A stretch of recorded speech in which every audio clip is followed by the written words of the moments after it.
Binge the full week of The Ray Taylor Show ad-free over at inspireddisorder.com/plus. This is The Ray Taylor Show. Rush Hour 2 is the second film in the Jackie Chan and Chris Tucker franchise of action comedies that I'm going to be talking about in this episode. Obviously, otherwise it would be really dumb for me to start out with the title of a different movie, a little bait and switch. No, I'm talking about the second film in the Rush Hour franchise. This one came out in the year 2001. I remember this movie quite a bit because I was working at a movie theater at the time, and this one I remember having to watch not once, but twice in the movie theater because the first time I was far too intoxicated, but did enjoy it. This one reuniting Carter and Lee. This time they are in Hong Kong. This takes place pretty much directly after the first one. At the end of Rush Hour 1, Carter is joining Lee on his flight back to Hong Kong.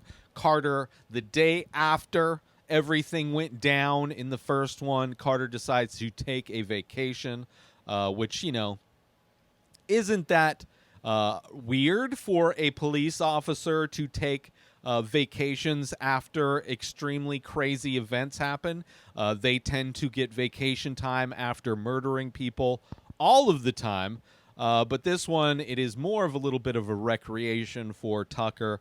So they are opening this movie. They are opening with Carter and Lee. He's been in Hong Kong for a while now and kind of upset because Lee keeps doing work. He's not, relaxing. He's not actually able to be able to enjoy his vacation. Very similar to like Die Hard in a way, complaining about I'm supposed to be on vacation, and just Carter's pretty much his character complains about everything, including Lee. Like, one of the things that annoyed me in this movie, rewatching it, is how Carter complains and blames Lee for everything that happens, despite the fact that Lee is the one who saves the day all the time. Carter is still constantly blaming him. It's as if they had never bonded in the first movie, which it's kind of a bummer when movies do that. When it's like there'll be the first movie and you have these two characters that bond, and then they have a sequel, and for whatever reason in the sequel, they have to act like they never became friends in the first place.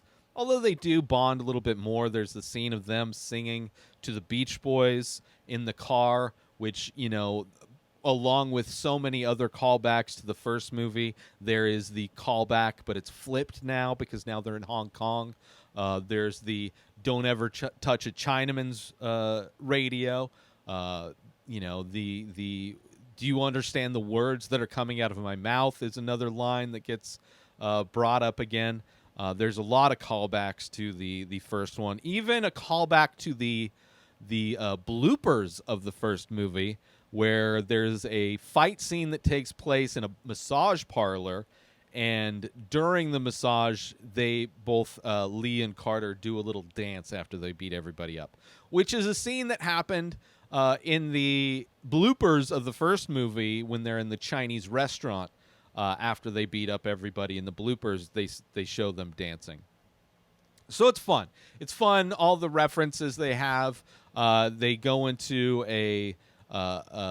they're basically the premise, the thing that makes everything worth doing in this movie is they're trying to track down this guy who's able to counterfeit money.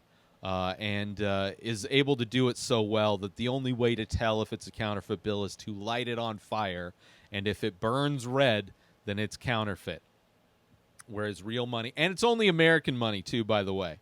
The other thing, so that's kind of the premise, what they're trying to track down.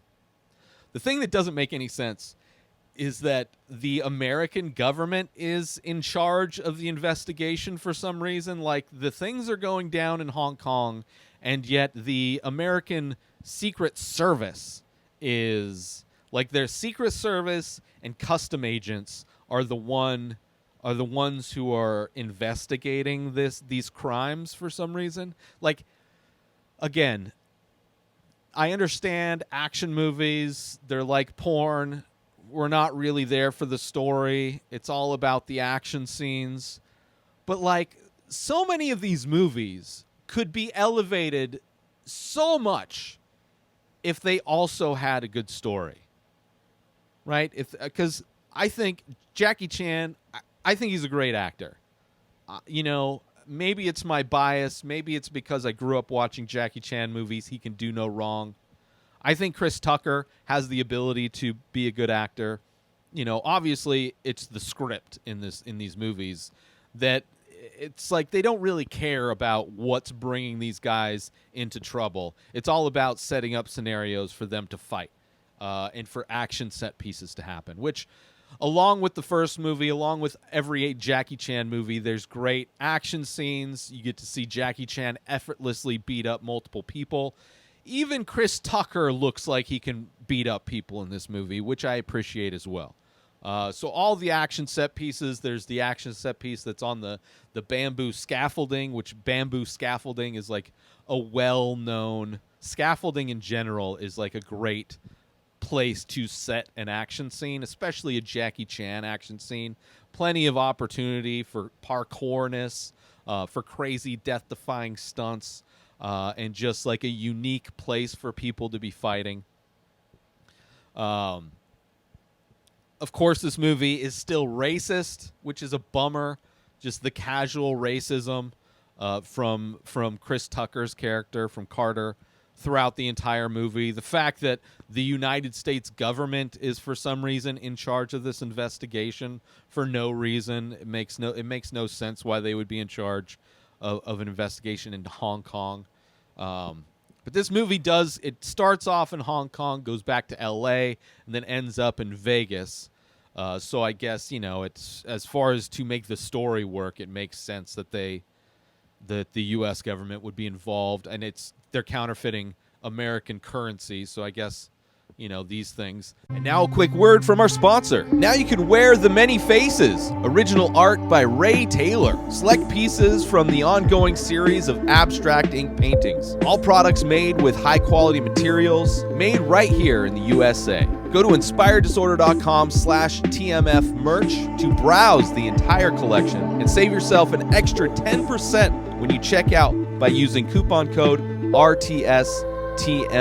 So once again, go to inspireddisorder.com/TMF merch and save 10% when you use coupon code RTSTMF. And now, back to our show. The casino in the Vegas thing is the Red Dragon, but it's owned by an old white guy.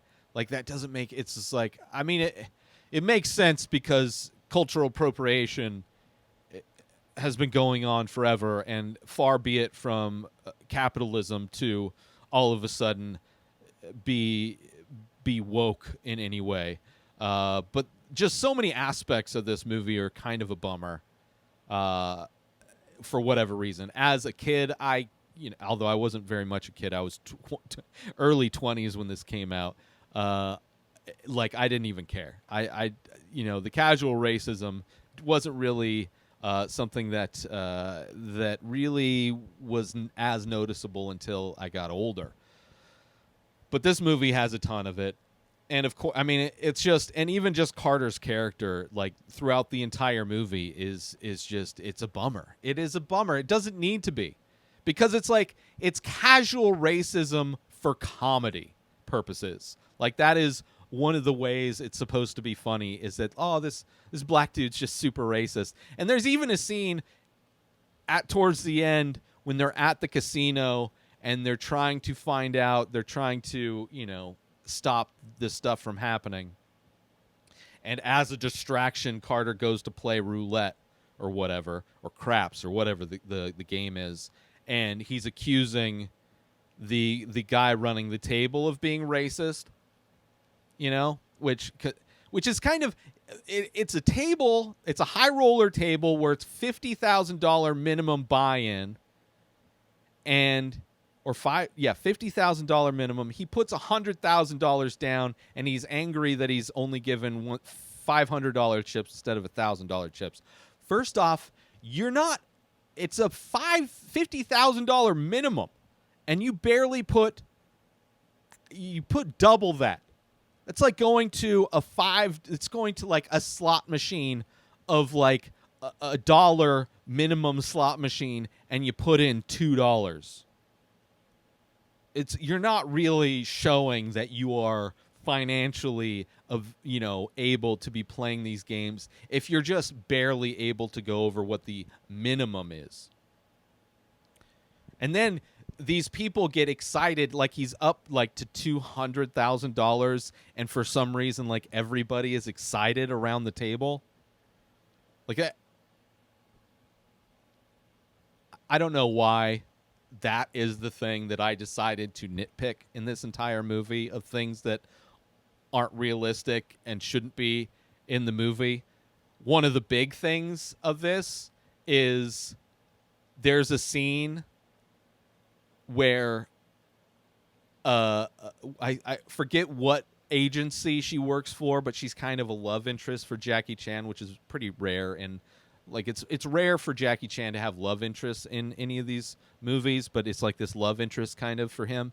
And there's a scene where like they think that somebody delivered a bomb to her, and you see Jackie Chan, which is hilarious. It's that this entire scene is kind of funny, but ends in a way that makes it feel like we're in a spoof movie, like we're in a Naked Gun movie. But it's like they're back in L.A., right? They're in a stakeout. They're watching this woman that's across the way, right, who they're investigating, and she gets delivered a package. And previously in the movie, the same person who delivered a package, it was a bomb. So they're like, oh shit, she's about to get exploded. So they run over somehow. They get down the hotel they're in, run over across the street to this other hotel, go all the way up to whatever room it is, and they just like, I think this is the room. And they start banging on it. They kick the door open. They grab the package, and it's this hilarious scene of Jackie Chan kind of running with the package in his hand, because it's about to blow up. They go up to the roof.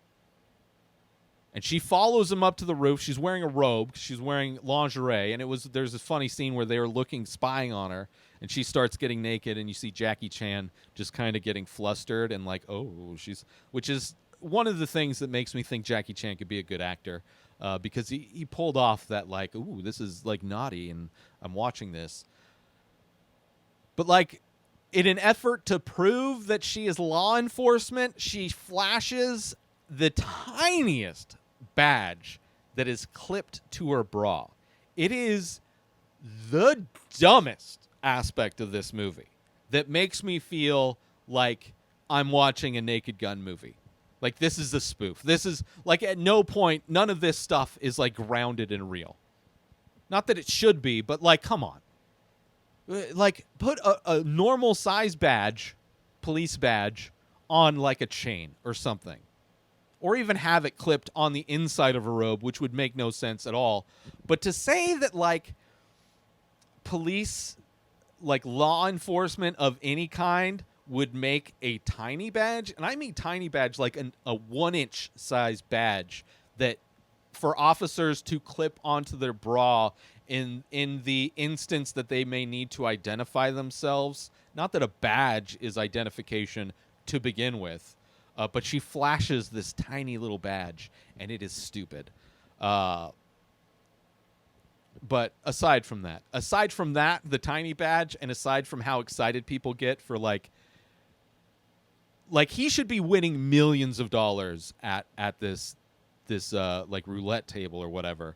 But he's like, I think he gets up to like $500,000 at one point, and like the whole casino is excited for him. It's kind of ridiculous. It's like they don't think people understand what money is or whatever. But there's also some fun scenes. There's a karaoke scene early on where Chris Tucker's character Carter is singing Michael Jackson.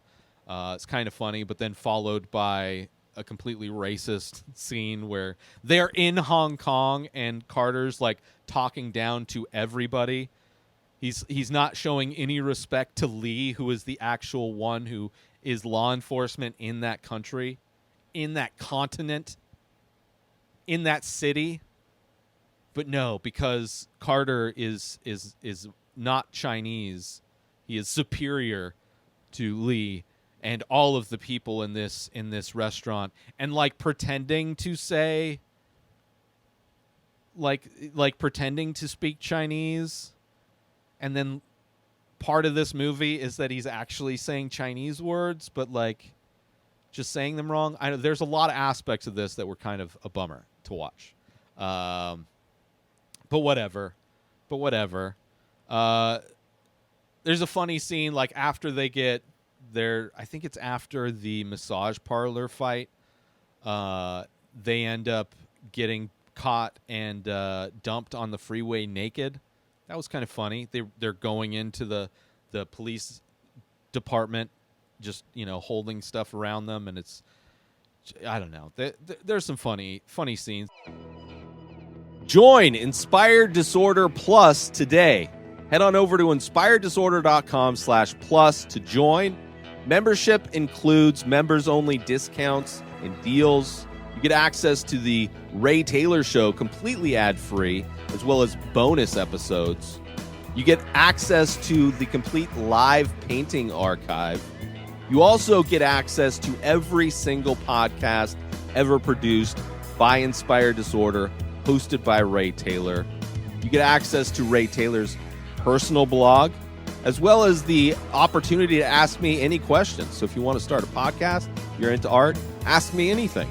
And so many more things are being added every day to Inspired Disorder Plus. So sign up today, become a member, head on over to inspireddisorder.com/plus and become an Inspired Disorder Plus member today. There's a scene where after the bomb goes off and Lee thinks that Carter died in the explosion at that same police department, where Carter's in his car and he's listening to the radio, and P. Diddy's Every Step You Take tribute song to Puff Daddy, or to Notorious B.I.G. came on, and he's getting all emotional. That's kind of a fun scene. I guess that scene is in some ways a callback to the little girl singing Fantasy in the beginning of Rush Hour 1, maybe. I don't know. They're like, we need to have a character in a car listening to a popular hip-hop song. Not that Mariah Carey's hip-hop, but she was in that world for a moment back in those days. The way this movie ends, which I don't think is how... I really don't think I've watched the third one yet. So it's going to be interesting to see...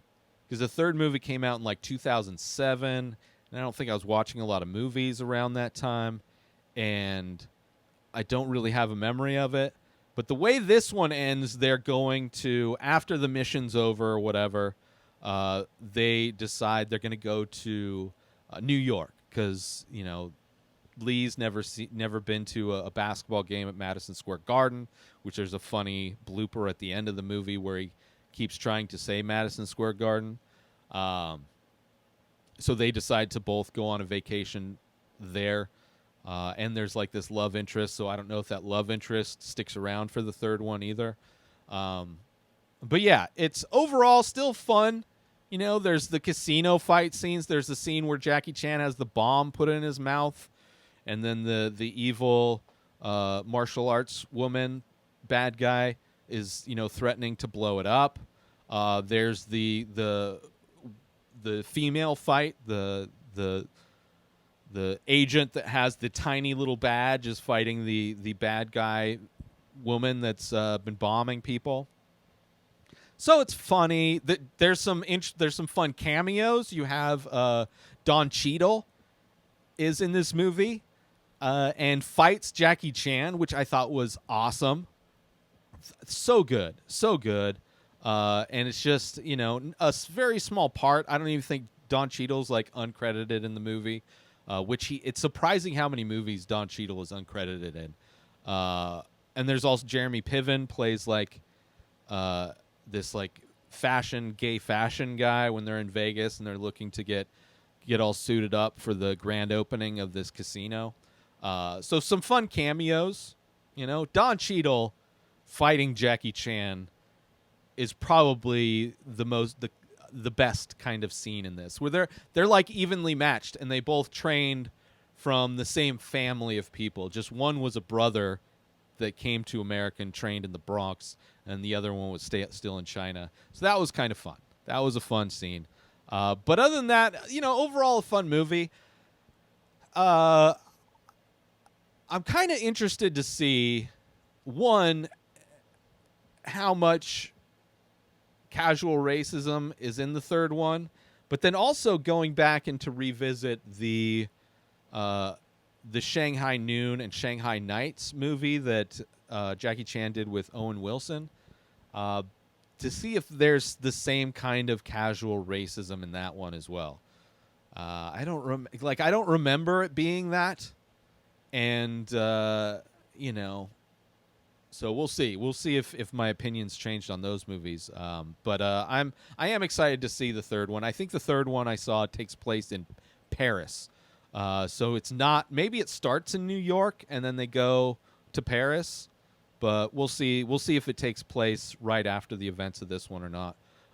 But it is weird that like after these big cases are done, like they go on a vacation. That's like how each one of these end. And there's like a scene where they're ordering food on an airplane. It's kind of, it's weird how which so many sequels do this, where they use the first movie as a template for the second movie. No franchise does it as egregiously as the Hangover franchise, which I've never seen the third movie of that franchise either.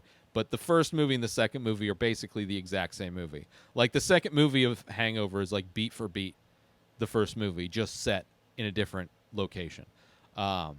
Maybe I'll go through that franchise next. But it'll definitely be a franchise that I talk a lot of shit about. But again, Jackie Chan is the best. And I like Chris Tucker as the guy that he's teamed up with. I think Chris Tucker's funny. I think they're able to make Chris Tucker look like he can actually fight.